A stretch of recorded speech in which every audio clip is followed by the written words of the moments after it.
안녕하십니까. 모엠블레스 신경균 원장입니다. 탈모가 남녀노소를 가리지 않고 느끼는 공통적인 고민이라는 점은 이미 여러 번 말씀을 드렸고 다들 잘 알고 계시리라고 생각이 됩니다.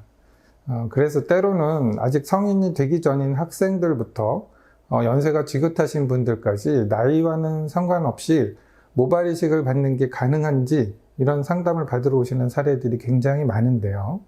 오늘 말씀드릴 주제는 바로 이 이식이 가능한 최적 연령대는 어디인가 라는 것입니다.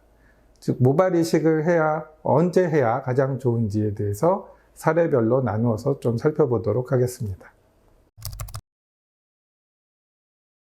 제가 병원 상담을 하다 보면 아직 중학생, 고등학생밖에 안 된 학생들이 부모님들과 함께 내원하거나 아니면 온라인 상담을 통해서 아직 학생인데 모발 이식이 가능한지 그런 문의를 하는 경우가 자주 있습니다. 모발 이식뿐만 아니라 다른 미용 시술, 성형 시술도 마찬가지겠지만 성장이 완전히 끝나지 않은 상황에서 외관에 손을 댔다가 나중에 후회하는 경우가 생길 수가 있겠죠.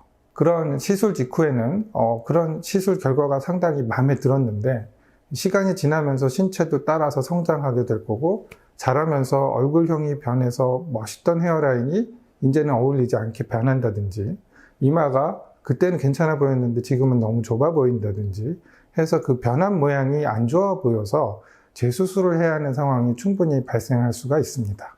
물론 사춘기에는 외모가 매우 민감한 그런 시기이기 때문에 미성년자는 무조건 모발 이식을 하면 안 된다라고 단정 짓는 것은 그거는 안 좋은 결론이겠죠. 환자의 컨디션에 따라서 그게 달라질 수도 있고 또 흉터나 땜빵 같은 그런 자리들로 인해서 모발이 자라지 않는 부위는 한정적으로 재건 목적을 가지고 이식을 진행하는 것이 맞는 경우도 있을 수 있겠습니다. 그래서 정리해서 좀 말씀을 드리면 이식한 모발은 반영구적으로 남기 때문에 성장기의 모발 이식은 신중하게 결정을 해야 할 것입니다. 앞서 말씀드린 케이스들과는 또 다른 그런 개념을 생각을 해봐야 될 텐데요. 일단 먼저 나이에 대해서 얘기를 드리면 나이가 많다는 기준이 좀 애매하긴 합니다. 최근에는 평균 수명이 길어졌기 때문에 60대 정도의 나이가 들었다고 많으시다고 수술이 어렵다 그러진 않죠. 실제로 이식을 받으신 분들 중에는 60대, 70대 환자분들도 많이 계십니다. 사회활동을 활발하게 하시는 분들이 연세가 많다고 해서 외모를 포기하고 그러지 않으시고 요즘은 적극적으로 모발 이식 상담을 오시고 하시는 편이죠.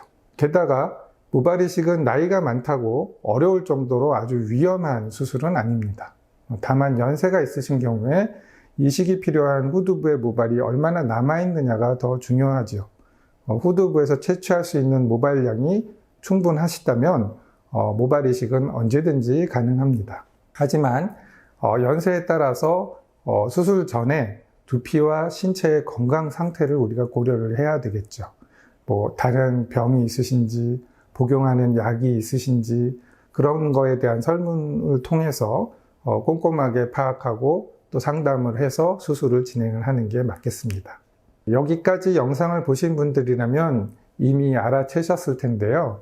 사실 모발 이식은 몇 살부터 몇 살까지만 해야 된다고 정해진 기준이 있는 것은 아닙니다.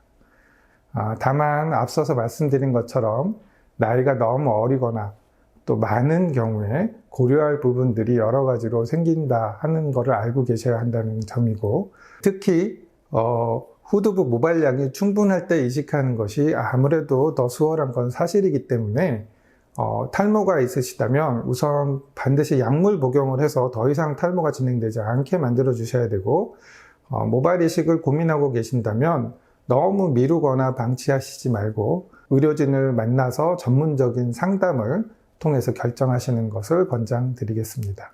네, 그럼 저는 다음에도 또 유익한 영상으로 찾아뵙도록 하겠습니다. 시청해 주셔서 감사합니다.